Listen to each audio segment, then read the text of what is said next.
ठिकाणी सुरू आहे. आणि याच संदर्भात बोलण्यासाठी आपल्यासोबत पुण्यातील काही मान्यवर आहेत. सुधीर शिंदेजी, राजकीय विश्लेषक, अभ्यासक आपण म्हणू शकतो. अनेक निवडणुकांचा अभ्यास त्यांना आहे. त्याशिवाय भारतीय जनता पक्षाचे वरिष्ठ नेते उज्ज्वल केसकरजी आणि नमस्कार. सुनील माने, राष्ट्रवादी काँग्रेस शरदचंद्र पवार पक्षाचे प्रवक्ते. आता एकाच विषयाची चर्चा आहे, महापालिकेचा निकाल. माझ्यासमोर काही आकडेवारी साधारणपणे आहे. मुंबई भाजपा, पुणे भाजपा, पीसीएमसी भाजपा, कोल्हापूर काहीसं टफ ज्याला संमिश्र आहे. म्हणता येईल संमिश्र अशी आहे. नाशिक भाजपा, नागपूर भाजपा, संभाजीनगर भाजपा, नांदेड भाजपा, परभणी ठाकरेंची शिवसेना. शिवसेना, सांगली भाजपा, इचलकरंजी भाजपा, ठाणे शिंदेची सेना आणि भाजपा, लातूर मात्र काँग्रेस. तर एकूणात जर विचार केला तर 29 पैकी हे 3-4 अपवाद वगळता, म्हणजे लातूर आणि इकडे कोल्हापूर, वसई विरारचा अपवाद वगळता सगळीकडे भारतीय जनता पक्षाची घोडदौड या कालांमध्ये सुरू आहे.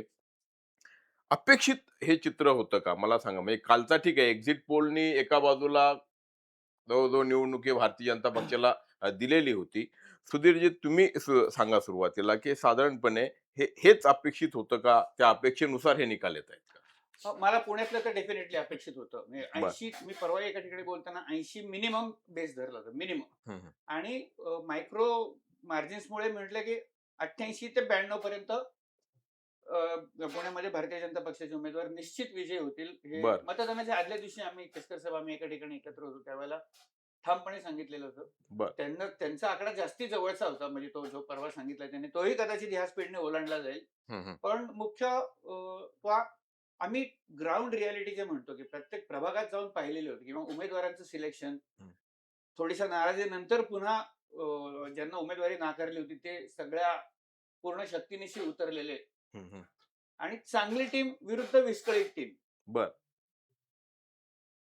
हे एक प्रमुख कारण आहे. म्हणजे संघटन सुशासन तर आहेच. हं, पण पॅनल टू पॅनल जे म्हणतो आपण, हं, हं. तर ते पॅनल एकसंघ असणं हं, हं. आणि त्यांनी सामोरं जाणं निवडणुकीला, हा एक प्रमुख कारण त्याच्यामागे आहे.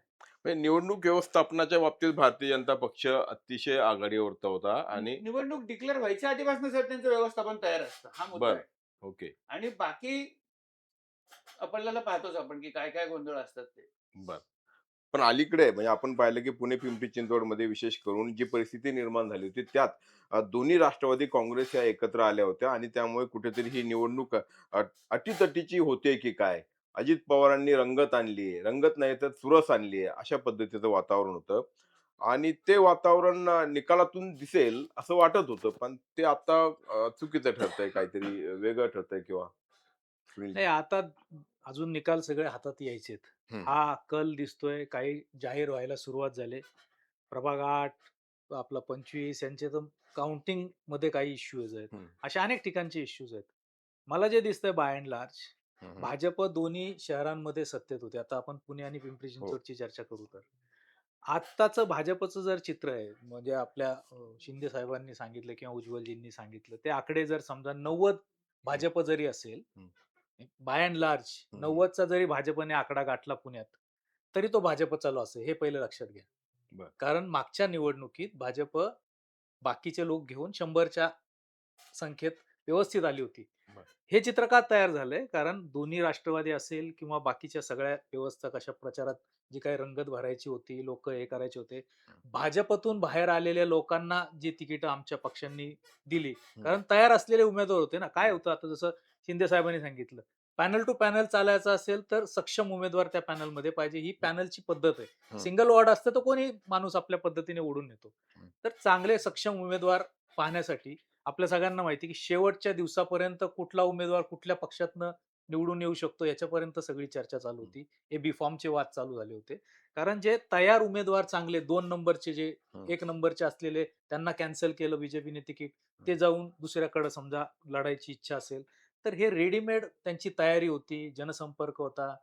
इलेक्शनसाठी जी काही यंत्रणा लागते, ते सगळे तयार असलेले उमेदवार ज्यांना उपलब्ध झाले त्याची सगळी ही व्यवस्था आहे. आणि हा जसा मुद्दा आहे तसा, की मॅनेजमेंट नावाचा जो प्रकार असतो, की समजा एखाद्या उमेदवारांनी बीजेपी मधून लढायचं ठरवलं असेल किंवा राष्ट्रवादीतनं लढवायचं असेल आणि त्याला तिकीट नाकारलं, तर तो जो काही अनरेस्ट तयार होतो, कार्यकर्त्यांमध्ये होतो, तो सगळा खालपर्यंत पर्क्युलेट होतो. मग त्याच्यातनं सगळे वाद होतात. मग मतदारांचं समजा एखादा उमेदवार एका चिन्हासाठी शेवटपर्यंत लढत असेल, की लोकांना सांगेल, की आम्हाला ह्या चिन्हावर मतं द्या आणि दुसऱ्या दिवशी त्याला उमेदवारीच नाही त्याची.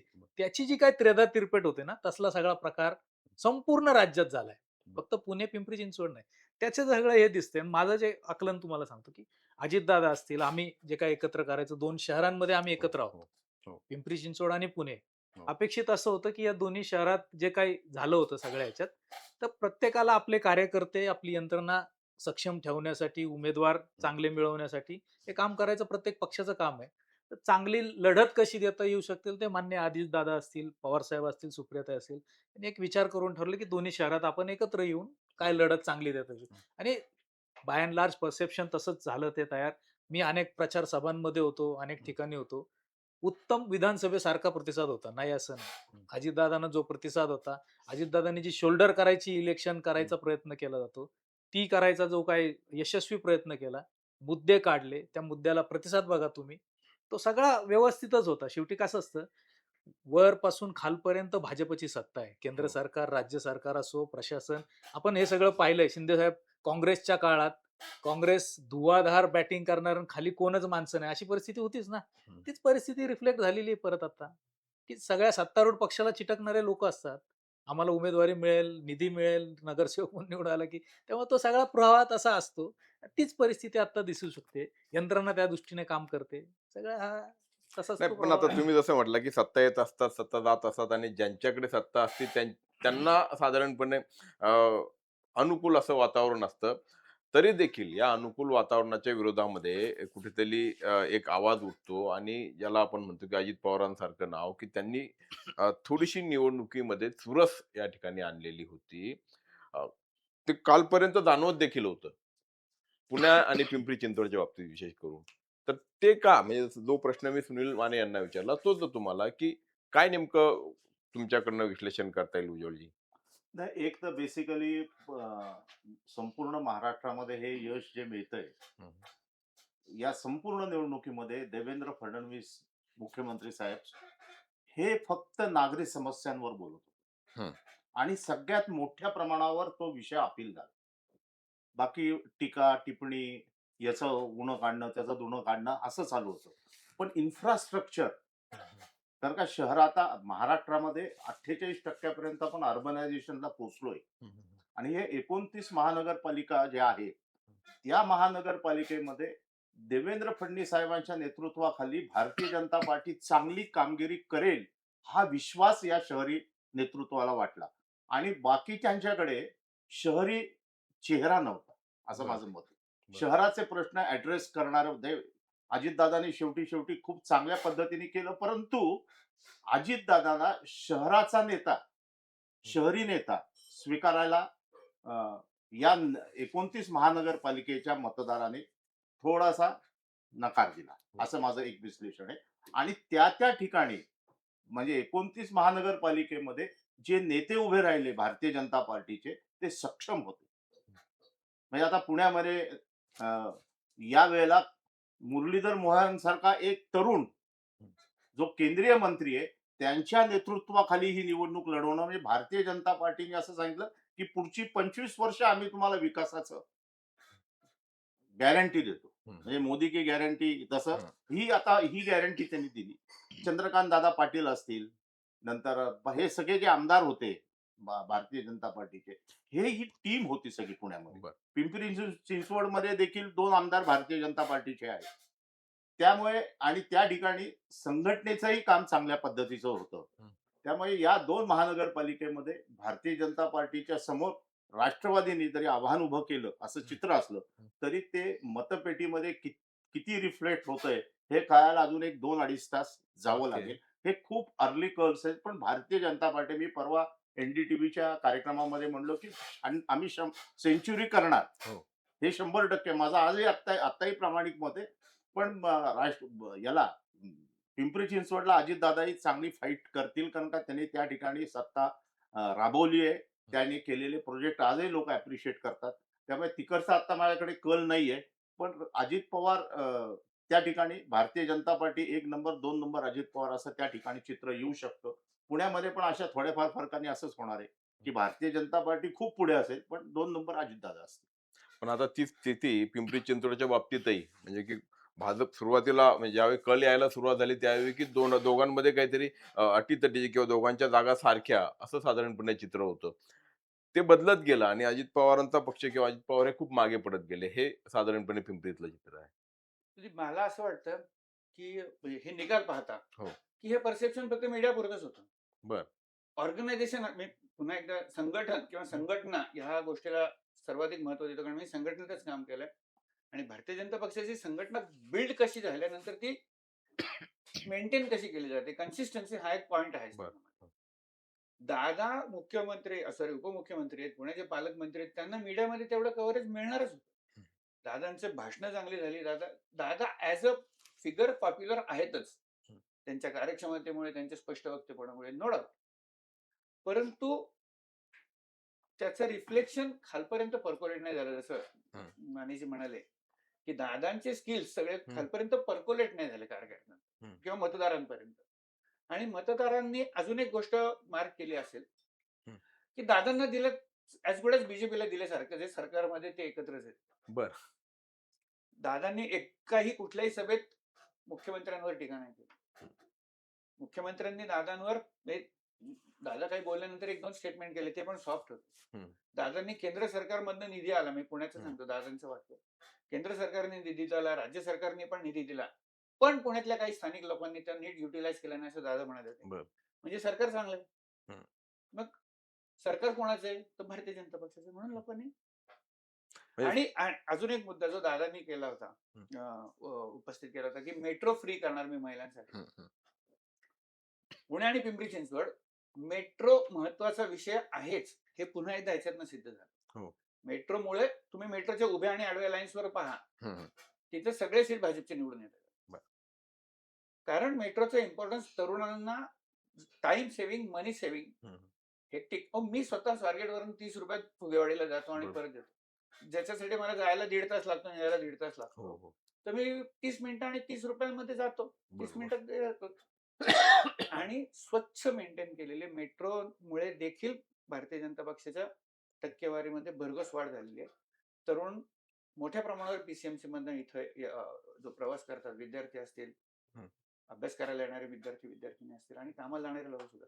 जर आपण मेट्रोच्या खालनं जरी फिरलो, आपण वापरत नसलो तरी पार्किंगला असलेल्या 2 व्हीलर्स पाहता आपल्याला कळतं, की याची युटिलिटी लोकांना पटलेली आहे. त्याच्यावर मतं वाढली. बरं, म्हणजे विकासाच्या मुद्द्यावरती ही निवडणूक लढवली गेली किंवा ते मुद्दे या निवडणुकीमध्ये प्रभावी ठरले असं आपण म्हणू शकतो.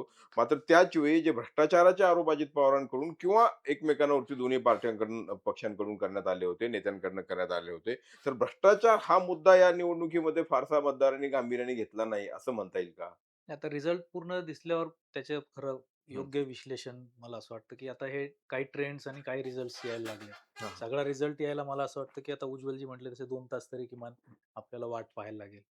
पण मुद्दे म्हणून जे काही प्रचारात वापरायला लागतात, आता केंद्रीय नेत्यांबरोबर किंवा राज्याच्या नेत्याबरोबर अजितदादा सत्तेत आहेत. त्यांच्यावर टीका करणं हा विषय नव्हताच. स्थानिक स्वराज्य संस्थांच्या निवडणुका ह्या स्थानिक प्रश्नांवरच लढल्या जातात नेहमीच. बरोबर. आत्ता त्याला पोलरायझेशन वेगवेगळे गणितं वेगळी झाली. कोण कुठल्या आघाडीत लढतंय, कुठला पक्ष कुठला. आता जसं मुंबईमध्ये अजितदादांनी सेपरेट लढले सगळ्या गोष्टी. अहिल्यानगरमध्ये एकत्र लढले. असं सगळं वेगवेगळं पोलरायझेशन. तिथं काय टीका करता येऊ शकते का? आता नाही करता येऊ शकत. पुणे आणि पिंपरी चिंचवड हे अजितदादांचे पूर्वापार बालेकिल्ले होते. उज्ज्वलजी म्हटले तसे पिंपरी चिंचवडला त्यांनी सगळं चेंज करून दाखवलंय. केलेलं आहे. इन्फ्रास्ट्रक्चर वादच पासून नाही. सगळं. आता मेट्रो यायच्या आधी सगळं ते इन्फ्रास्ट्रक्चर आपल्या सगळ्यांना मान्यच होतं, की अजितदादांनी हो. चांगलंच केलंय. बेस्टच प्रश्नच क्वालिटी केलंय. सगळ्या देशातल्या शहरांपैकी एक वन ऑफ द टॉपचं शहर होतं. तर हे जे इन्फ्रास्ट्रक्चरचे मुद्दे होते, ज्याच्यात अजितदादांचं 92-93 पासून लक्ष होतं किंवा यात काही सुधारणा होणं अपेक्षित होतं, का नाही झाल्या? तर त्यांनी त्या कुत्र्यांच्या नसबंदीपासून खाल्लेल्या पैशांपासून वेगवेगळ्या प्रकल्पांमध्ये, पुलांमध्ये किती पैसे गेलेत. आता हे जर कागदावर असेल, ती वस्तुस्थिती आहे. ती तर मान्य करायला लागेल. प्रचारात मुद्दे मांडा किंवा नका मांडू. जे अजितदादांसारखे राज्य स्तरावरचे मोठे नेते मांडतात, पण त्याला तेवढं गांभीर्य येईल. उद्या आम्ही मांडलं तर आम्हाला तेवढ्याच लेव्हलवर त्याची चर्चा होईल. नाही, ही पण जी चर्चा मतदार होणं अपेक्षित असतं. मतदार ते मान्य करत नाही हे, किंवा मतदाराला ते फारसं म्हणजे तो गृहीत धरून चाललाय, की कुठलाही पक्ष सत्तेत आला तर पैसे खाणार. हे सगळे फक्त काम करतायत ना, अशी मतदाराची म्हणजे मानसिकता झाली की काय, हे दुर्दैवानं म्हणावं लागेल. आणि म्हणून भ्रष्टाचार हा विषय हल्ली निवडणुकीचा मुद्दाच बनत नाही, डेफिनेटली असं आपल्याला सहमत. म्हणता येईल. तर महानगरपालिकेच्या निवडणुकांच्या मध्ये नागरी सुविधा हाच मुद्दा असतो. बर. आणि ज्या पद्धतीने संपूर्ण महानगरपालिकांच्या मध्ये इन्फ्रास्ट्रक्चर म्हणजे अमृत 1, अमृत 2 हं. ह्या ज्या योजना आणल्या, त्या योजनांचा डायरेक्ट फायदा नागरिकांना व्हायला लागला. हं. आणि त्यामुळे मग बाकी कुठले विषय नाही, तर हे एक चांगलंच काम करताय आपल्यासाठी, हं. ही एक भावना लोकांची तयार हं. झाली. आणि पुण्यामध्ये एक 431 झोपडपट्ट्या आहेत. हं. आणि पुण्याचा भूभाग किती आहे, तर त्याच्या 5% जागा याच्यामध्ये 41% लोक 431 झोपडपट्ट्यांमध्ये राहतात. तर या झोपडपट्ट्यांचा विकास निश्चित पद्धतीने भारतीय जनता पार्टी करू शकेल, असा विश्वास देखील झोपडपट्टी वासियांच्या मनामध्ये निर्माण झाला. कारण ज्या पद्धतीने मुंबईमध्ये देवेंद्रजींनी काम केलं, तो एक विश्वास वाटला. धारावी सारखी झोपडपट्टीमध्ये जर काम होऊ शकतं, तर आपली झोपडपट्टी होऊ शकते. मी बहुसंख्य झोपडपट्ट्यांच्या मध्ये फिरलो या निवडणुकीच्या वेळेला. लोकांच्या मनामध्ये देवेंद्रजींच्या विषयी अतिशय काय म्हणतात, आशा आणि अपेक्षा आहेत लोकांच्या. म्हणजे एकीकडे आपण बघितलं की देवेंद्र फडणवीसांचं व्हिजन वर्सेस अजित पवारांचा वादा, म्हणजे ते हमी त्यांनी जे दिले, अशा पद्धतीची निवडणूक ही पुणे पिंपरी चिंचवडमध्ये झाली. म्हणजे यांनी आपण बघितलं, शुभारंभ लॉन्सला एक मुलाखत झाली, त्याच्यामध्ये मी कशा पद्धतीनं आतापर्यंत विकास केला, पुढे करणार आहे, वाहतुकीची समस्या सोडवण्यासाठी पाटा लोक डेव्हलप करणार, हे सगळं. तर या गोष्टी लोकांच्या मनावरती परिणाम करणाऱ्या ठरल्या असं आपल्याला म्हणता येईल. तर मी पीसीएमसीचं एक उदाहरण सांगतो. हं. या निवडणुकीशी काही संबंध नाही त्याचा, पण जर लोकांना असं वाटत असेल की बीजेपी पीसीएमसी मध्ये BJP all of a sudden गेल्या इलेक्शन मध्ये रिवाईव्ह झाली आणि हं. त्यांचे एवढे एवढे सीट आले, तर तसं नाहीये. बर.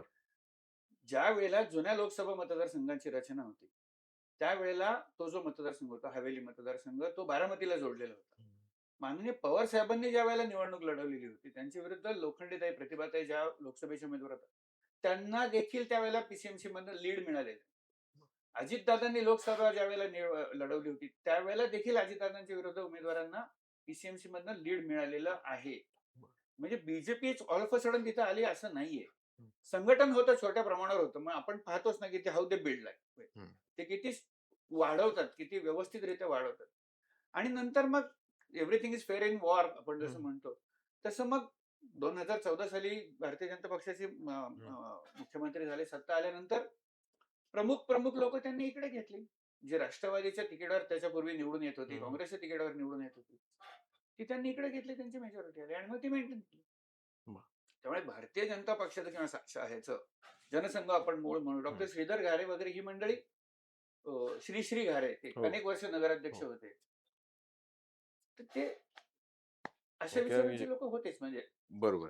म्हणजे मुळात आपण जे नेहमी म्हणतो, की खास करून तुमच्या पक्षांकडनं किंवा राष्ट्रवादी असू देत, काँग्रेसकडनं आमचेच लोक त्यांनी घेतले, आणि पण मुळात त्यामागे देखील त्यांचं एक काहीतरी की जिथे त्यांचे उमेदवार निवडून येऊ शकत नाही, किंवा गेल्या वेळी त्यांच्या विरोधातले उमेदवार निवडून आले, अशा प्रभागांमध्ये बाहेरचे लोक घ्यायचे आणि मग त्यांना आपल्या तंबूमध्ये आणायचं आणि मग निवडून नाही, एक आणायचं तर असं. मान्य करायला लागेल अरुणजी, जसं शिंदे साहेब म्हटले, की भाजपची ही एक पद्धत आहे.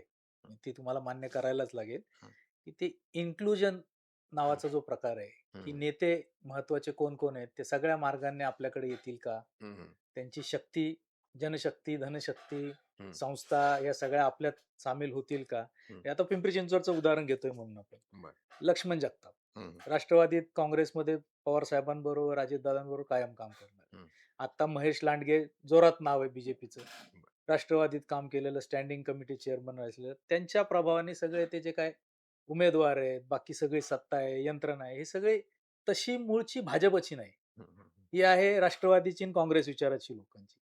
भाजपने सगळे आपल्याला, म्हणजे त्यांना जसं घेतलं तसं खालच्या कार्यकर्त्यांना त्या लेअर मधनं पण बीजेपी मॅग्नेट म्हणून त्यांना उचलतंय आणि त्यांना तयार करतंय, त्यांना सगळी शक्ती देतंय. दॅट इज हा गुड. मुद्दा आहे ना. शक्ती देते, हा महत्त्वाचा मुद्दा आहे, आहे. हा मुद्दा आहे. शक्ती देते. भाजपचा हा विशेष तुम्ही मान्य करायला लागेल, आणि तो त्यांच्या मताशी मी ह्याच्यासाठी सहमत आहे, की त्यांना जो काय आपलं सत्ता स्थान अबाधित ठेवण्यासाठी, शक्ती वाढवण्यासाठी जे जे काय करायचंय ते कुठलाही परिणाम न बघता, कुठल्याही विधिनिषेध न पाळता आपल्याबरोबर नेते पाहिजेत, कार्यकर्ते पाहिजेत. त्यांच्या विरोधाभास असेल तरी तो आपल्याबरोबर पाहिजे आणि त्यातनं एकत्र जो काय साध्य करायचंय, ते साध्य करायची ही भाजपची पद्धत आहे. आत्ताच्या मॉडर्न काळात म्हणजे अटलजींच्या काळातला पण मी भाजप पाहिलं. मी दिल्लीत पार्लमेंटमध्ये हो, रिपोर्टिंग केलेलं आहे. हो. आत्ताची भाजप ही पूर्ण मध्ये वेगळ्याच आहे, की जे येतील किती म्हणजे बडगुजर पण येऊ द्या हं, आणि XYZ पण येऊ द्या, काय हरकत नाही. अशा स्वरूपाची जी काही मेंटॅलिटी आता, कारण आता शेवटी काय आहे, प्रत्येक राजकीय पक्षाचं हे ध्येय असतंच. हं. सत्ता आपली मिळाली पाहिजे, त्याच्यासाठी जे काय करायला. आता सगळ्याच बाजूंनी मगाशी मी सुरुवात माझी जशी केली तशी, हं, हं, की आता आज भाजप केंद्रापासून राज्यापर्यंत, शहरांपर्यंत प्रबळ पक्ष बनवायचं जे धोरण वरच्या नेतृत्वापासून खालपर्यंत चालू आहे, हं, हं. त्यात मॅग्नेट म्हणून खाली सगळे लोक चिटकत राहतात. आणि ऐनवेळी तिकीट द्या, आम्हाला हे करा, ते करा. ते सगळं त्याचा परिणाम म्हणून आपल्याला ही चर्चा अशीच त्याच्यात न्यायला लागेल, की भाजप मध्ये-मध्ये हा थोडेसे सुप्रीम आपण काही पॉवर होणार आहे. निकालांकडे माझं लक्ष जातं आवर्जून, म्हणजे मुंबईकडे माझं सारखं लक्ष जातं. नाही, पुण्यामध्ये मुंबई पण आता एक इंटरेस्टिंग निकाल आला. अविनाश बागवेंचा मुलगा आणि सून दोघंही पराभूत झाले.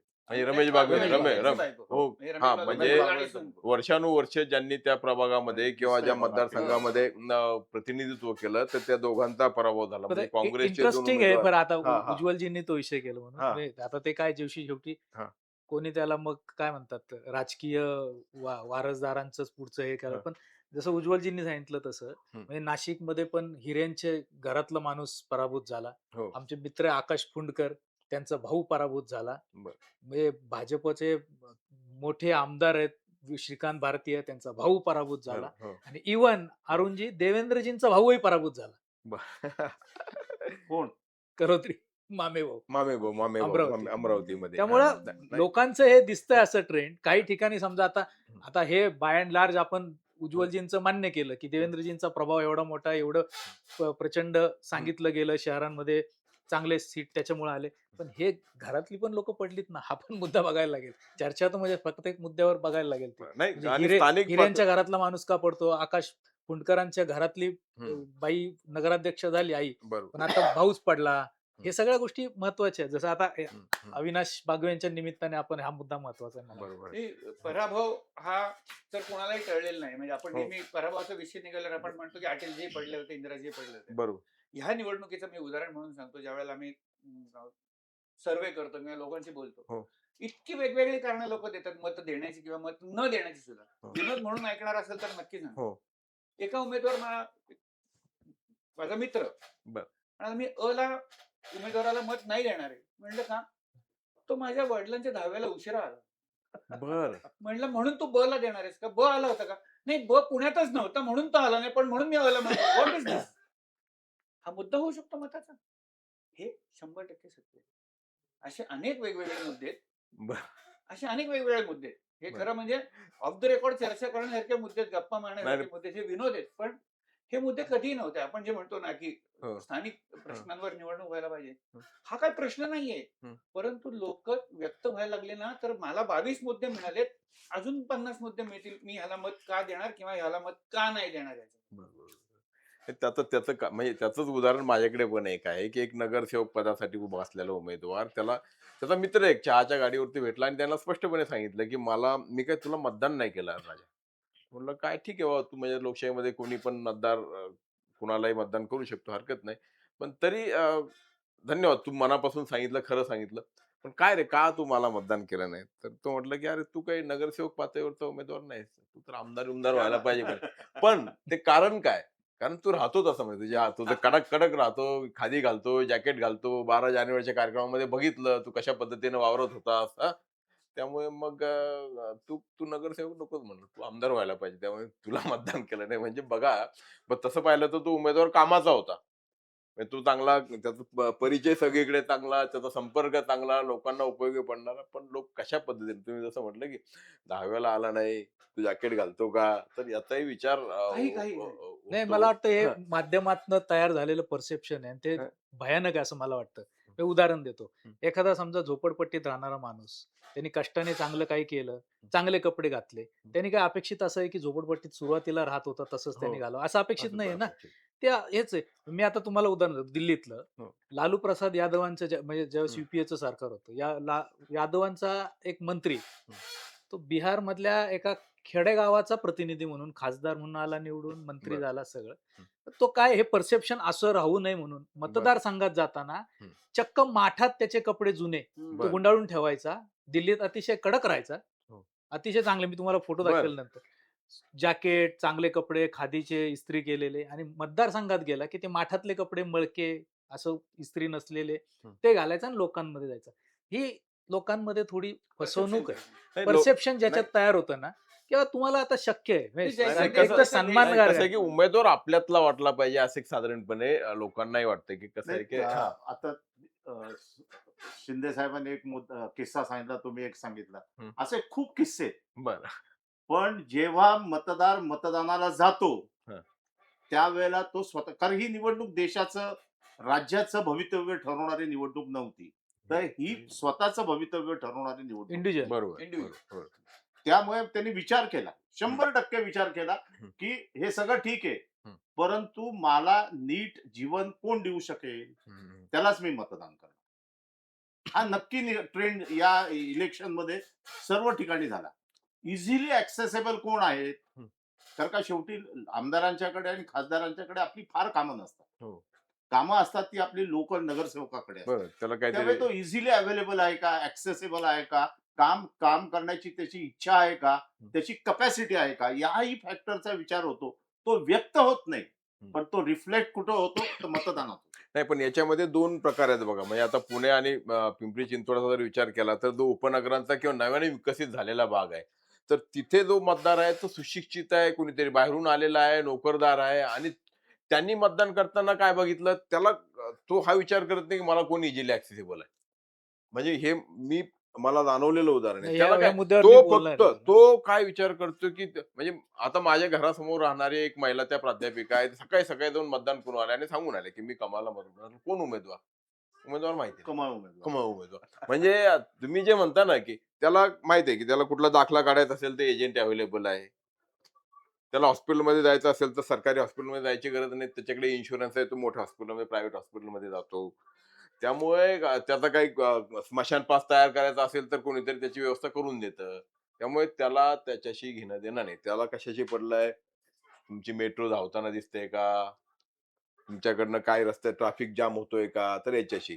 त्यामुळे असाही एक वर्ग आहे आणि असं वाटतं की त्यांना विश्वास कुठेतरी वाटतो आणि नाही. विश्वासार्ह चेहरा ज्याला म्हणता येईल. त्याच्या म्हणून मग फडणवीसांकडे किंवा यांच्याकडे बघितलं नाही, जातं. नाही, अरुणजी आपण या सगळ्या चर्चेत ना म्हणजे हे हं. बाय अँड लार्ज चांगलं मुद्दे हं. चांगले मांडायचे म्हणून ठीक आहे. पण मी एक महत्वाचा जो उज्ज्वलजींनी आता हे केलं हं. संपर्काचा विषय असतो. तर मला असं दिसतंय आता हं. हे शिंदे साहेब तर खूप म्हणजे त्यांचं आणि- सर्वे खूप काम आहे हो. त्याच्यात. हं.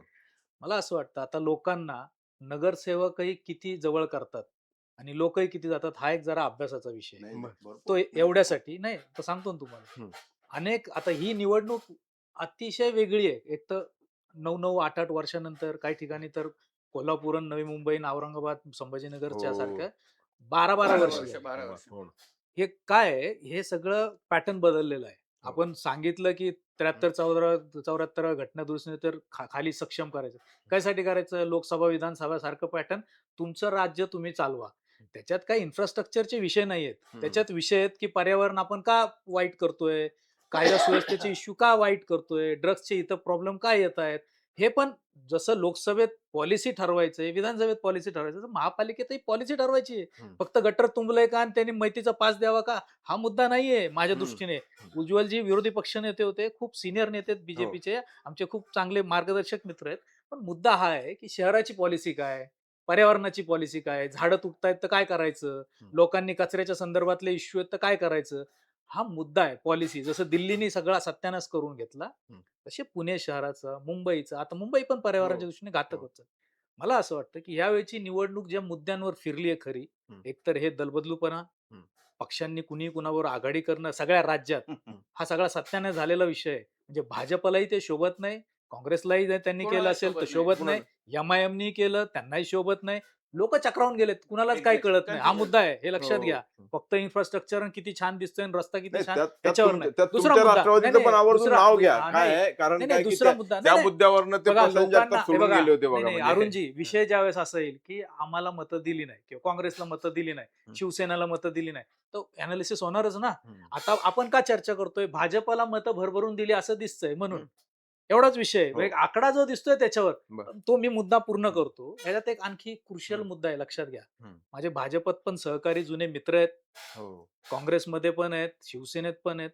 सर्व पक्षांनी प्रामुख्याने काय पाहिलं, की बाबा तुझी क्षमता आहे का आहे का? निवडून येण्याची? हम्म, हम्म. ती कशावर आधारित आहे? तुम्ही किती वर्ष काम केलं? 10 वर्ष काम केलं का? लोकांशी संपर्क आहे हा विषय नाही. आत्ता विषय चालतो आर्थिक गणित काय आहे तुमचं?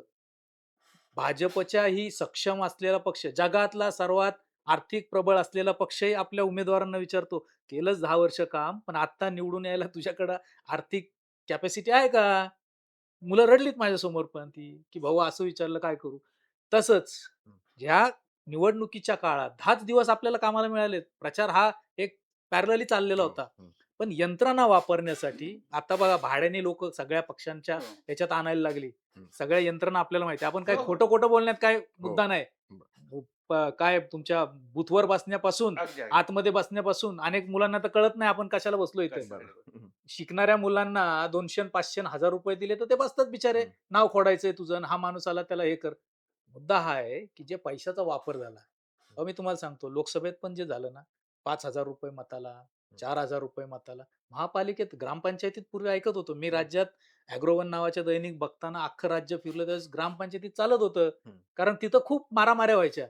आता जर पुणे सारख्या शहरात जे विद्वत्तेचं आणि विद्येचं माहेरन दुनियादारी आपण बोलतो, वाघोली सारख्या पट्ट्यात, चंदननगर सारख्या पट्ट्यात, लोहगाव सारख्या पट्ट्यात 25-25 कोटी रुपये जर एखाद्याचं बजेट असेल, तर ज्याच्याकडे पैसे नाहीत आणि जो 10 वर्ष कार्यकर्ता म्हणून रस्त्यावर काम करतो त्यांनी काय फाशी घ्यायची? हे मुद्दे तुम्हाला सिरियसली पुढच्या काळात चर्चा करायला लागतील. नाही ते कारण कसं आहे की सर्वसामान्य तुम्ही- कार्यकर्त्याची इलेक्शन राहिली नाही, हे जे परसेप्शन तयार झालंय, ती तयार करणारी निवडणूक म्हणजे ही निवडणूक आहे. हे लक्षात घ्या. आणि फार याचा गांभीर्याने नाही, घ्यायला नाही, लागणार. याचा विचार सगळ्याच पक्षांनी आणि त्यांच्या धुरीणांनी करण्याची आवश्यकता आहे. कारण कुठलाही समजा उमेदवारी ते मुलाखती वगैरे जे होतात ना, आता इथेही बघितलं आपण हा काय फार्स आहे असे अनेक लोक म्हणत होते. कारण काय की त्यांना इलेक्टोरल मेरिट नावाचा एक शब्द विचारला जातो आणि मग ह्या सगळ्या तुमच्या काय क्षमता आहेत वगैरे अपवादानं काही ठिकाणी दिल्या जातात तिकीट. असंही नाही की म्हणजे काय भरपूर आता दिलेत. हा मी आता भाजप मध्ये कुठली तरी एक काय कॉलेजमध्ये शिकणारी मुलगी ती थोपटे आहे, सही आहे. थोपटे तिला हे इकडं पण ते अपवादाने ना. पण ते अपवादाने म्हणजे ते Generalize हा, किंवा म्हणजे जिथं आपण पण यादी घेऊन बसलो तर मी सांगू शकतो की ते- त्यांच्याकडे पैसे नाहीयेत पण पण काम ते- करतायत. आणि अशा बहुसंख्य कार्यकर्त्यांना भारतीय जनता पार्टीने तिकीट आणि दिलंय. त्यांच्याकडे काही पैशाची बाहेरचे भाजपकडे लोकं घेतले पैशाची नाही. अडचण मी लक्षात हे घ्या. परसेप्शन खाली जे ना- तयार झालंय ना, नाही त्याच्यावर नाही, उज्ज्वल सुनील बघा की नाही, आता ही नाही, नाही, लोकांच्या एकतर- जर असं परसेप्शन असतं तर निकाल उलटे दिसले असते. नाही मुळात काय की भाजपला उमेदवाराकडून पैशाची आवश्यकताच नाही अशी आत्ताची त्यांची स्थिती आहे. मला असं वाटतं की त्याच्याकडे भाजपकडेच मुळात एवढा पैसा झालाय की गरज असेल तर वरून खाली पाठवू मग शकतो. तशा लोकांना पुरवले त्यामुळे- जातात. नाही, पैसे वाटप हा जर मुद्दा आहे हा. तर मी सिंगल मेंबर, मी आता नावं नाही घेणार कारण हो. त्यातले काही लोक हयात नाहीयेत बरोबर आहे. आणि हो. काही लोक एस्टॅब्लिश हो, नाव हो, घ्यायचं नाव काही घ्यायचं. कारण नाही. पण नाही. मी स्वतः पुण्यातल्या सिंगल मेंबर कॉन्स्टिट्युन्सीचे असे इलेक्शन पाहिले 79चे. हम्म. मला आठवतंय हम्म. की ने 5 रुपयापासून सुरुवात होते तेव्हा. बर ने 5 रुपये मतात दिले तर दुसऱ्या दिवशी ने 10 रुपये दिलेले. हे सिंगल मेंबर कॉन्स्टिट्युन्सी असताना पण पाहिलेलं आहे, 3च्या प्रभागामध्ये पण पाहिलेलं आहे, हे असेंब्लीला देखील पाहिलेलं आहे. असेंब्लीला वैयक्तिकच्या ऐवजी मंडळांना तुला किती दिले ह्या मंडळा, म्हणजे तुम्हाला तुमच्या मंडळाला किती दिले ह्या उमेदवारांनी? 50. मी 1.5 देतो, त्याचे 50 परत देऊन टाका, माझं काम करा. हे आम्ही डोळ्याने पाहिलेले अनुभव आहेत. मी कुठल्याही पक्षाचं नाव घेत नाही, मी कुठल्या उमेदवाराचं नाव घेत नाही. आणि पक्षांतर जर म्हणत असेल तर भजनलाल आठवा ना, अख्खच्या अख्खं मंत्रिमंडळ घेऊन ते इकडे गेले होते. म्हणजे पक्षांतर करणं हा काय नवीन मुद्दा नाही, बरोबर? हा. पक्षांतर गटानेही झालेला आहे, त्याच्यासाठी तो पक्षांतर बंदी कायदा आणला गेला, बरोबर. पण तो पण पाहिजे तसा वळवला जातो. नाही त्यामुळे फक्त ह्या सगळ्या गोष्टी, पूर्वी लोकसंख्या कमी होती म्हणून कमी प्रमाणात होते. लोकसंख्या आम्ही शाळेत असताना 70 कोटी लिहित होतो, छोटी पक्षांतर होती, 150 कोटीला दुप्पट झालेली, त्यामुळे ती दिसत आहे. आणि मीडिया तेच तेच तेच तेच सांगत राहत. नाही आणि आता मीडियापर्यंत आणि लोकांपर्यंत गोष्टी पोहोचतात हा एक हा. भाग आहे परत. आणि तुम्ही म्हटलं की पक्षांतर तर हा विषय नाहीये. फक्त आक्षेप जो घेतला जातो की हे जे आहे ना म्हणजे इकडे याच्या गळ्यात हात, तिकडे त्याच्या गळ्यामध्ये हात, तिकडे आणखीन कुणाकडे तरी. तर अशा पद्धतीची जी काही समीकरणं झालीत, म्हणजे आता की पुण्यामध्ये एकमेकांच्या विरोधात लढायचं आणि तिकडे अहिल्यानगरमध्ये एकमेकांच्या सोबत लढायचं. अशा पद्धतीचं जे राजकारण झालेलं आहे. तर ते लोकांना आता अंगवळणी पडायला लागलं, की काय असंही मला वाटायला म्हणजे Accept केलं काय लोकांनी. लोकांना काही वाटतच नाही. नाही, मला असं वाटतंय त्यात. म्हणजे कसं आहे, एक लोकांना वाटणं हा म्हणजे आपण जरी असं हं, जरी तो एक फ्रेज असली, की लोकांची जी हे असते, हं, म्हणजे आता ते वाईट शब्द आहे. हं. ज्या लायकीची जनता त्या लायकीचं राजा किंवा त्या बरोबर. लायकीचं सरकार. हं, उलटं पण असू शकतं. हं, काय होतंय आता आत्ताच्या घडीला जे चालू आहे, हं. की लोकांचं सगळं गृहीत धरून आम्ही निर्णय घेऊ तो लोकांनी मान्य करावा. अशी बरं. जी जर पद्धत असेल, हं, तर एक मला असं वाटतं, की ह्यातून एक सॅच्युरेशन पॉइंट येईल कधीतरी, हं, हं, हं. की हे आम्हाला मान्य नाही. म्हणजे आता सगळ्यांनीच तशा पद्धतीचे हे केलं. एम-आय बरोबर बीजेपीने अपेक्षित होतं का? नाहीये. काँग्रेस बरोबर बीजेपीने आघाडी करणं अपेक्षित होतं का? नाहीये. नंतर कारवाई केली, पक्षातनं काढले, ते परत घेतले. हा भाग पुढचा आहे. त्याचा उत्तरार्ध आहे. पूर्वार्ध हा आहे की ते केलंय ना.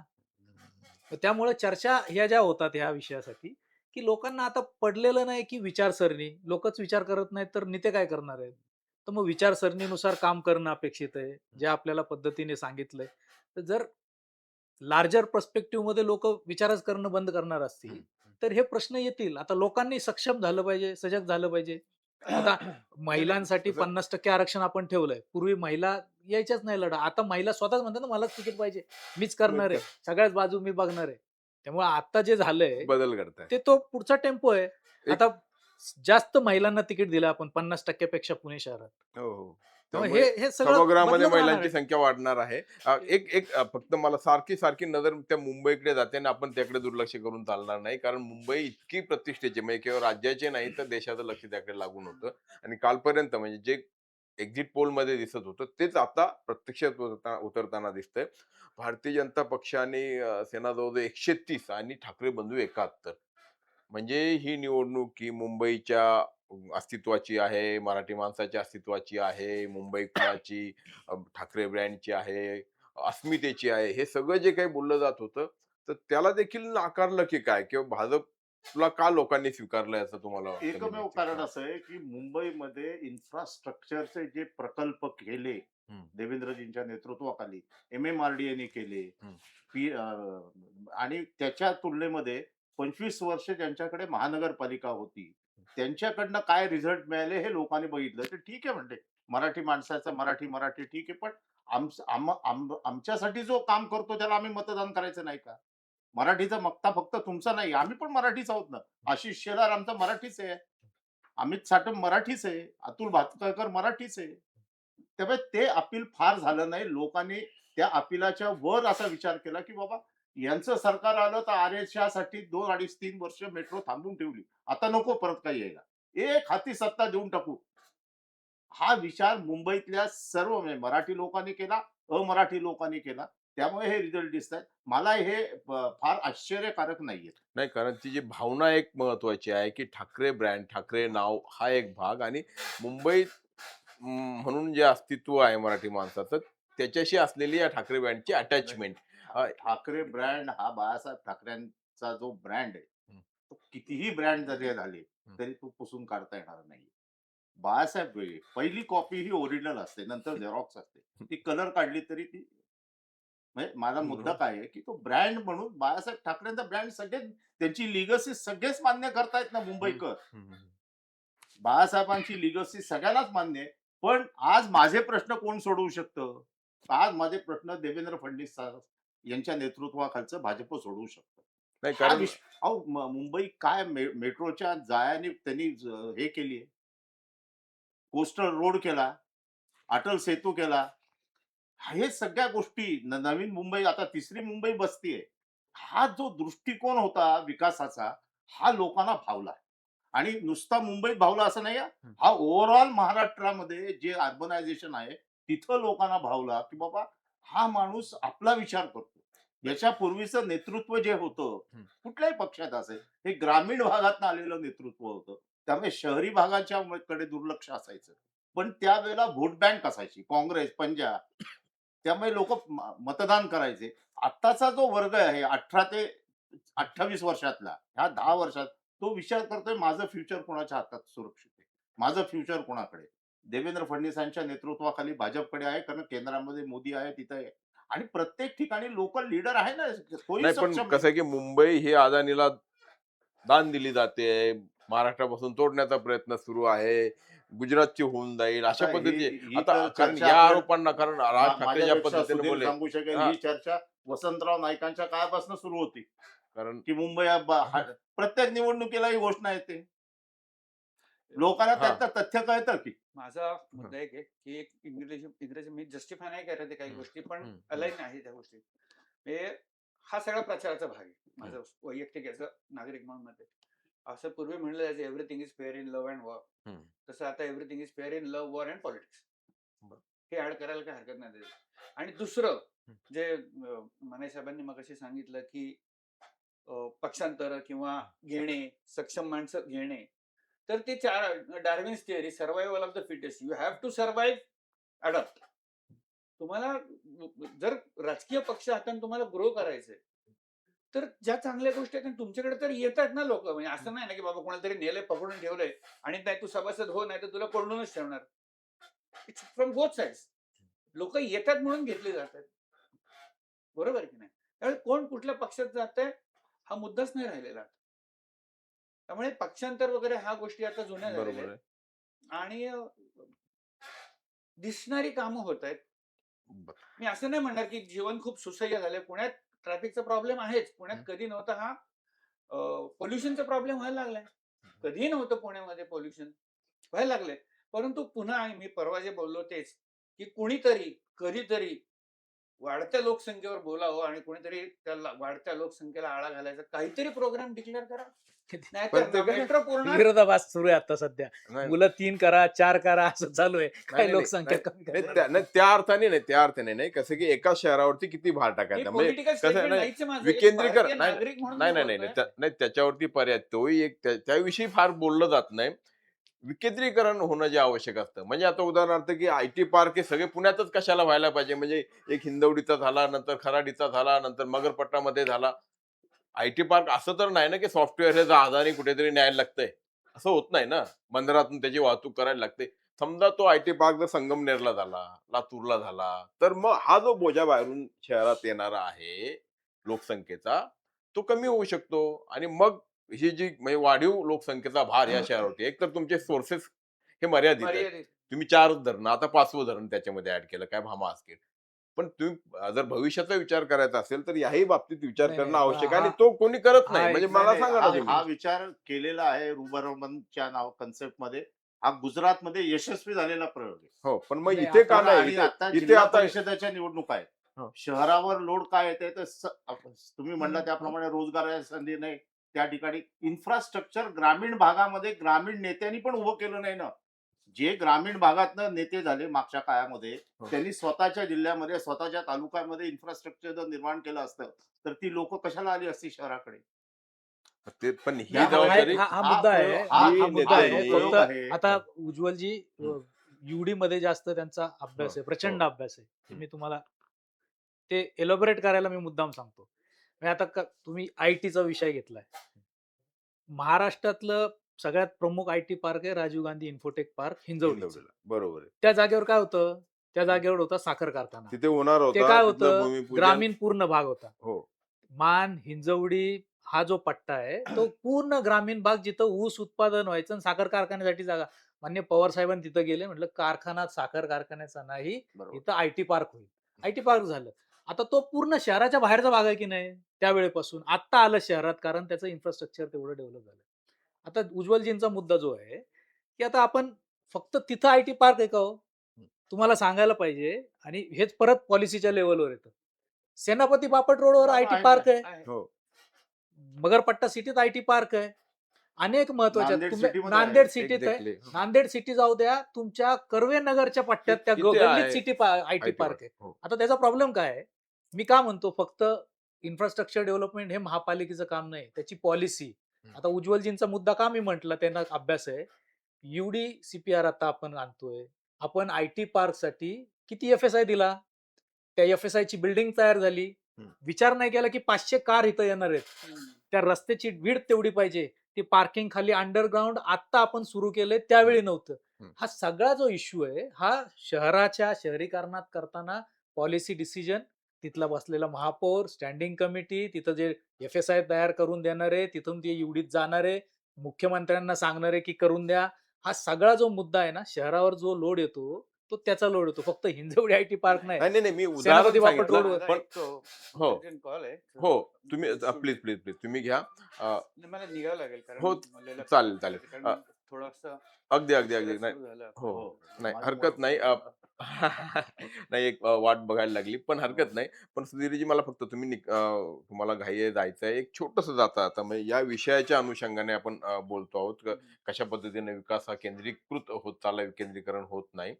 अ, याविषयी आम्ही बोलत राहणार आहोत. फक्त तुमच्याकडनं काही निवडणुकीतले आवर्जून सांगितले जावेत अशा काही गोष्टी आम्हाला अपेक्षित आहे. कारण तुम्ही ज्या पद्धतीनं सर्व्हे केला, सर्वेक्षण केलेत आणि काही उदाहरणं, म्हणजे मग आता सगळंच सांगितलं जातं की आरोप प्रत्यारोप होतात, पैशांचा वापर होतो, अजून एक थोडंसं. लक्षात आलेली गोष्ट, मी पुण्याच्या निवडणुकीपुरतं हां, पुणे. बोलतो. हां. भारतीय जनता पक्षाचा सगळ्यात सिनियर उमेदवार जो आहे हं, हं. तो 2002 साली पहिल्यांदा निवडणूक लढला, बरं. गणेश बिडकर. हं. पण काँग्रेस आणि राष्ट्रवादी काँग्रेसमध्ये 85 सालापासून निवडणूक लढवणारे लोक आता 92 पासून निवडणूक लढवणारे लोक आहेत. लोकांनी त्यांना नाकारलंय, हं, हं. सॅच्युरेशन पॉईंट आहे. दुसऱ्या बाजूने याचा अर्थ काँग्रेसमध्ये किंवा मी स्वतः काँग्रेसमध्ये काम केलेलं कार्यकर्ता आहे. हं. मला त्या गोष्टी काँग्रेसच्या नेतृत्वाच्या किंवा लक्षात आणून द्यायला पाहिजे की बाबा नवीन पिढीच तयार नाही झालेली या दोन्ही पक्षांमध्ये. नवीन पिढीच तयार झाली नाही.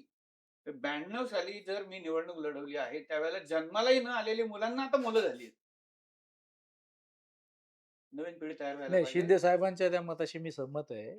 सगळं भारतीय जनता पक्ष आणि त्याच्या विरोधात काम करायला इच्छा असणारे किंवा काम करायची तयारी असणाऱ्यांना हे सगळं रिडिफाईन करायला लागेल. रिडिफाईन नाही तर करायला दुर्दैवाने काय होईल, एक ती म्हण आहे की विरोधी पक्ष जिंकत नाही, सत्तारूढ पक्ष हारतो. हरतो. ते हारण्याची बीजेपीची वाट बघत बसायला लागेल यांना काही न करता. असं जर करायचं नसेल आणि लढायचं असेल रस्त्यावर तर काम करायला लागेल, Proactively काम यंत्रणा करायला उभी करायला आणि लागेल, संघटना उभी करायला लागेल, संघटना. सगळे रिसोर्सेस उभे करायला लागतील, तर कुठेतरी आणि बीजेपीला आता बघा ना, एक निकाल जो आलाय की आबा बागुल पराभूत. म्हणजे आता ठीक आहे, यावेळी दुसऱ्या पक्षाकडून धनुष्यबाणावरती लढलेत, पण 6 वेळा ते काँग्रेसकडून इथं उमेदवार होते, पहिल्यांदा निवडून तर ते आलेले अपक्ष आहेत. निवडून आले. पहिल्यांदा एकदम अपक्ष आलेत, पण एकूण त्यांची काँग्रेस सोबत साधारणपणे त्यांचं आयुष्य जे आहे आतापर्यंत ते काँग्रेस सोबत गेलेलं आहे. आणि आता 7व्यांदा ते निवडणूक लढवत होते. आबा बागुलांचं आता हे ते खूप जवळून उपमहापौर होते. ओळखतात. हा. आता हे तर सभागृहात होते. हम्म. आता इन्फ्रास्ट्रक्चरची आपण चर्चा करतो ना, आबा बागुल हा पुणे शहरासाठी इन्फ्रास्ट्रक्चर तयार केलेला माणूस आहे की नाही? हम्म. प्रचंड इन्फ्रास्ट्रक्चर तयार केलंय, अभ्यास पराभूत होईल. झाले No आता. doubt. हो. अभ्यास होईल. HTMCR चा प्रकल्प त्यांनी मला सांगितलेली गोष्ट आहे हो. की त्यांनी ब्रेन चाइल्ड आहे त्यांचं की विजनरी कसं माणूस करायचं. हो. आता तो शहरासाठी अतिशय उपयुक्त प्रकल्प आहे. देवेंद्रजी फडणवीस त्याच्यासाठी त्या प्रकल्पाच्या मागे लागले की तो करायचा पुणे शहरासाठी. म्हणजे इन्फ्रास्ट्रक्चरची कामं केली, कल्पना मांडल्या, लोकांपुढे आले. IT पार्क त्यांचं जे ITचं इन्स्टिट्यूट आहे, हो. Rajiv Gandhi E-learning. Technical learning, ते त्यांचं विजन. अरे देशातल्या one of the top project मध्ये तो प्रोजेक्ट आहे. गार्डन्स कसे बनवले, सगळं इन्फ्रास्ट्रक्चर केलं. काम मग उत्तम आहे. आबा बागुल तसे पडले नाही पाहिजे त्या फ्रेम मध्ये जर बघितलं तर, पण आता पडले. मी पुन्हा म्हणलं ना की संघटना नाही, पण पहिला लोकांना, मुद्दा जो आणि आहे, दुसरी गोष्ट की पक्षाची लोकांना संघटना. बदल पण हवा असतो. ठीक आहे ना, तुम्ही संघटना. एकाची आयडिया असते, म्हणजे एकाची संकल्पना असते, दुसऱ्यांनी इम्प्लिमेंट करायची, तिसऱ्यांनी पुढे न्यायची. हल्ली जे आहे ना, तोही विचार एक मतदार करतो. असं होत नाही की तुम्ही ठीक आहे, तुम्ही चांगलं काम केलं म्हणून तुम्हाला असं काय नाही, आणि पर्याय नाही असं नसतं ना. आबाबाबांनी अजून 2 गोष्टी मांडल्या होत्या. एक होल्डिंग पॉलिसी त्यांनी मांडली होती, ती पण इम्प्लिमेंट नाही झाली, आणि वन टाइम टॅक्स. ह्या दोन्ही गोष्टींनी पुणे महानगर, मला टेक्निकल नाही सांगता येणार, हे जास्त चांगलं सांगेल, परंतु ह्या दोन्ही गोष्टी पुणे महानगरपालिकेच्या आर्थिक काय नियोजन असेल किंवा इनकमिंग जे असेल महानगरपालिका, त्यासाठी खूप महत्वाच्या ठरल्या असत्या. पण त्या नाही झाल्या. माणूस विजनरी आहे, परंतु मागच्या वेळेला ते ज्यावेळेला निवडून आले त्यावेळेला त्यांना काँग्रेसचा बेस होता बरोबर. तिथे. पहिल्यांदा अपक्ष निवडून आले ती 92 ची गोष्ट आहे, तो वेगळा किस्सा होता, कारण त्यांच्या विरुद्धातला उमेदवार लादला गेलेला होता. त्यामुळे ते सहजपणे, त्यावेळेला तर त्यांच्याकडे रिसोर्सेस काहीच नव्हते. गणपती मंडळाचा कार्यकर्ता म्हणून लोकांनी उचलून धरलं त्यांना 92 साली. पुण्यातल्या सगळ्यात श्रीमंत, पैसे वाटपाचं जे म्हणतो आपण, पुण्यातल्या सगळ्यात श्रीमंत उमेदवार त्यांच्या विरोधात होता. त्यावेळेला काँग्रेसने उमेदवार दिला होता. प्रचंड मोठ्या प्रमाणावर तिथे पैसा खर्च झाला होता. पण आबा बागुल कार्यकर्ता म्हणून. कार्यकर्ता आणि लोकांनी डोक्यावर घेऊन पुण्यातल्या सगळ्यात छोट्या वॉर्डातनं ते निवडणार हम्म. त्यात तत्कालीन म्हणजे शिट्टे मारले तरी त्या टोकाला ऐकायला जाईल एवढाच तो वॉर्ड आले निवडून. त्यांनी अभ्यासही केला, कामही केलं, नो डाऊट. परंतु आता त्यांच्या पराभवाचं मुख्य कारण काय, मागच्या वेळेस आणि ह्यावेळेस जर तुलना केली तर मागच्या वेळेला काँग्रेसच्या तिकिटावर उभे होते ते निवडणारे. त्यांनी भारतीय जनता पक्षाच्याच उमेदवाराचा पराभव केला होता. आता काँग्रेसचा बेस त्यांच्या बरोबर नाही, हो. शिवसेनेच्या तिकिटावर आहे. That is one more reason. नाही, ते मला वाटतं त्यात राजकीय पण काही मुद्दे आहेत. त्यांची इच्छा होती की भाजपकडनं लढावं, मुलासाठी भाजपकडनं लढावं, हे आपण मान्य हो. करायला पाहिजे. आता त्या- नाईलाजाने त्यांनी हम्म. शिंदे सेनेकडे जायचा प्रयत्न केला आणि त्याच्यातनं तिकीट घेतलं. कारण काँग्रेसकडनं येणार नव्हते. सर्वे रिपोर्ट येतो, आपल्या पद्धतीने गणितं आखली जातात. विधानसभा आणि लोकसभेपासून त्यांचं ते चक्र चालू आहे की आता आपल्या पुढच्या राजकीय, आता काय आबा तसे त्यांनी 6 भेटीगाठी पण वेळा घेतल्या होत्या. नगरसेवक झालेला माणूस, आता तसा तो त्यांना इच्छा होती. माझ्याशी जे काय वैयक्तिक म्हणजे आमचे चांगले मित्र आहेत, पर्वती विधानसभेतनं त्यांना आमदार व्हायचं त्यांचं स्वप्न होतं. हे सगळ्यांना ते आपल्या जवळच्या मित्रांना सांगतात. पण कसं होणार हा मुद्दा आहे ना त्यासाठी. काँग्रेसकडनं होऊ शकत नाही, बाकीच्या पक्षांकडनं होऊ शकत नाही. आता पुढच्या काळात पाहू कसं होतं ते. तर त्यांची मला तरी जे वाटतं इच्छा होती की बीजेपीकडनं लढावं आणि निवडून यावं. बरं, त्यात आता- गंमत अशी झाली की भारतीय जनता पक्ष आणि शिवसेना शिंदेची हे दोघं एकत्र लढणार असं साधारणपणे सुरुवातीला चित्र होतं किंवा सांगितलं जातं. म्हणजे स्वतः मुख्यमंत्री बोलले होते की तेव्हा- इथे राष्ट्रवादी लढणार नाही आमच्यासोबत, राष्ट्रवादी आणि आम्ही एकमेकांच्या विरोधामध्ये लढणार, मात्र शिवसेना आमच्या सोबत असणार. आणि त्यामध्ये कदाचित ऐनवेळेस त्यांनी सगळ्या मग संपल्या ते ठीक आहे, आता भाजपकडे मध्ये नाही तर मग तिकडे लढूयात असं म्हटले, पण तिकडे जाऊन असं नाही, झालं त्यांना आणि ऐनवेळी आणि मग त्यांच्या परवा जागेवर वाटायला लागले कोणाला. ही परवा युती होऊ शकली सुधीर नाही असं तुम्हीच बोलतात. सांगितलं मला असं वाटतंय की भारतीय जनता पार्टी आणि शिवसेनेची युती तुटायची जी कारण आहे त्यातलं एक आबाबाबुलांचं सीट नाही नाही हो. तो मी नाही ते आपले अजून 2 शेजारी होते हा त्यांचे त्यांचं पण त्यांना हे एक असं हा. सांगितलं होतं की भारतीय जनता पार्टीच्या कोट्यातनं आम्ही तुम्हाला स्वीकृत करतो, हो. पण ही युती होऊ दे. आता यातले या चर्चेच्या दरम्यान मी कुठंच नव्हतो, त्यामुळे हे आम्ही परवा एका चर्चेच्या वेळेला एकाने सांगितलं, सांगितलं तेव्हा की आम्ही असं त्याचं सांगतोय. आणि दुसरी गोष्ट, एसीएमटीआर हा रस्ता आबा बागुल यांनी आखला नाही. हा रस्ता 1987च्या डेव्हलपमेंट नाही. प्लॅन मध्ये आखला गेलेला रस्ता. त्याच्यासाठीचा बरोबर. जो पाठपुरावा आहे, त्याच्यासाठीचं जे काम आहे ते आता मी स्वतः नाही ते त्यावेळी म्हणजे म्हणजे महापालिकेत- मुळात हा हा, एक- नाही नाही एक मला मिनिट. आम्ही जे पाहिलं समोर, त्यांनी ज्या अधिकाऱ्यांबरोबर ज्या त्याच्यासाठी वाद घातला, मी हेही म्हणतो ना देवेंद्रजींनी त्याच्यासाठी ते करायला पाहिजे नाही, म्हणून यांनी- प्रचंड फॉलोअप घेतला. हे मा- शहराच्यासाठी आपण नाही एकत्र क्रेडिट बोललो नाही पाहिजे. क्रेडिटचा काम गोष्ट तर केलं, आहे त्याचा की प्रश्न नाही. एसीएमटीआर ची अलाइनमेंटच बदलून टाकली यांनी. नाही मी काँग्रेस फक्त नाही राष्ट्रवादी. नाही अगदी बरोबर आहे. फक्त आणि आपण असंच बोलत राहणार आहोत. छोटासा आपल्याला ब्रेक या ठिकाणी घ्यायचा. फक्त जाता जाता या चर्चेच्या अनुषंगाने तुम्ही ज्याचा उल्लेख केला ना की पुढचं व्हिजन नाही वगैरे, आता एसबी रोडवरती आयसीसी टॉवर उभं राहिलं एवढ्या मोठ्या प्रमाणावरती, कितीतरी मजली इमारत आहे, त्याच्या पाठोपाठ तिकडे शेजारी हॉटेल्स वगैरे काय, आणि कुणाच्या काळामध्ये उभं राहिलं, आघाडी सरकारच्या काळामध्ये. पवार साहेब उद्घाटनाला होते, विलासराव देशमुख मुख्यमंत्री होते. विलासरावांनी त्या भाषणामध्ये त्या कार्यक्रमामध्ये मी होतो, ते म्हटले की इथे हे उभं राहिलं हे छान झालं, पण ज्यावेळी संध्याकाळी हे सगळे इथले कर्मचारी बाहेर आणि लोक पडतील. बाहेर पडतील आणि या रस्त्यावरती येतील त्यावेळी काय. म्हणजे हा व्हिजन जे आहे, म्हणजे एकीकडे आपण म्हणतो की ठीक आहे साहेबांनी हे केलं, साहेबांनी ते केलं, हे नाही, vision. अजून दोन मग असं गोष्टी नाही, असतात नाही, त्यात. नाही, दोन नाही, गोष्टी नाही, असतात. दोन गोष्टी नाही, नाही, हे इथे काय, व्हिजन कमी तुम्ही पडलं हे आता समजून घ्यायला गावाच्या लागेल. बाहेर असलेलं हिंजवडी पण चालतं, खराडी गावाच्या बाहेरच होतं, आता आलं एक्झॅक्टली, मध्यवर्ती म्हणून भागात. मी होतो ते मान्य नाही, केलं. असं- माझं नाही, तुम्हाला एक format- सिटीमध्ये नाही, सेनापती बापट रोडवरती तुम्ही टॉवर उभं करता आहात, नाही, नाही, हा, ह्यात- आणि मग त्यावेळी कुठे गेलं तुमचं व्हिजन, नाही, तुम्हाला मुद्दा ते नव्हतं का माहिती, असं नाही त्यातला होत ना. त्यातला एक महत्वाचा मुद्दा तो, परदेशात जिथून आयटी पार्क आले, याच्यात कमर्शियल सगळे कॉम्प्लेक्स झाले, त्यातला मुद्दा एक सांगतो. आपण इम्प्लिमेंट करणारी नंतर यंत्रणा काय करते हा मुद्दा आहे. परदेशात एक महत्वाचा कॉन्सेप्ट असतो वॉक टू वर्क. तिथं तुम्ही बिल्डिंग उभी केली, गाडी येऊच द्यायची नाही, तिथलं जे सगळं परिवहन आहे ते करू द्यायचं नाही. माणसांनी शेजारी पाजारी नंतरच्या लोकांनी तयार करायला पाहिजे की लोक चालत कामाला आली पाहिजेत. वॉक टू वर्क हा जगभरात जिथं जिथं प्रगतिशील समाज राहतो ते गाड्याच वापरत नाहीत, सायकली वापरतात किंवा चालत जातात. मग ही मुंबईत हे आत्ताचे काय- पॉलिसी देवेंद्रजींनी आणली ना पहिल्या त्यांच्या 14 ते 19च्या कालामध्ये. हाच मुद्दा असतो तो त्यात. म्हणजे त्यावेळी तुम्हाला इंटिग्रेटेड टाउनशिप तुम्हाला आणि त्यावेळी त्याचेच हे बाहेर प्रकल्प उभे शहराच्या बाहेर पण प्रकल्प केलाय, तिथं तर तुम्हाला ट्रॅफिक पाहिजेच आहे, करणं आवश्यक आहे.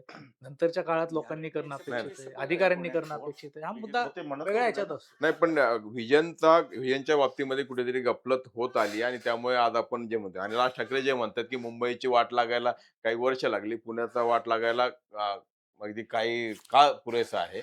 तर ते तसंच होणार आहे. ठीक आहे, त्यांना राज ठाकरे एवढं बोलूनही मतदान होत नाही हा भाग निरा.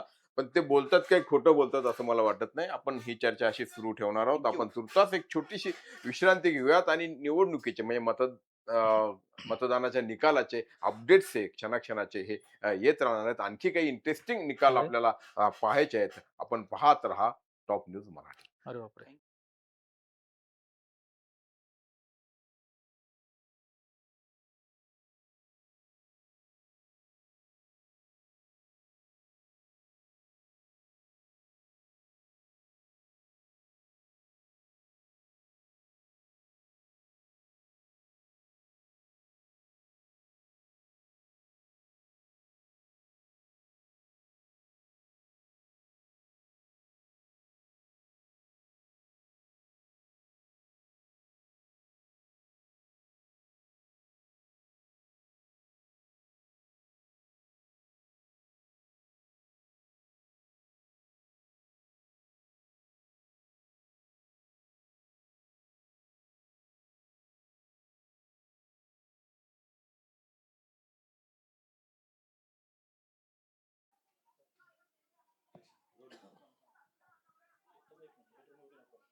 राज्यात 29 महानगरपालिकांसाठी मतमोजणीला जी आहे ती सुरुवात झालेली आहे सकाळी 10 वाजल्यापासून आणि अनेक दिग्गज नेत्यांची परंपरा प्रतिष्ठा जी आहे ती या निवडणुकीमध्ये पणाला लागल्याचं पाहायला मिळतंय.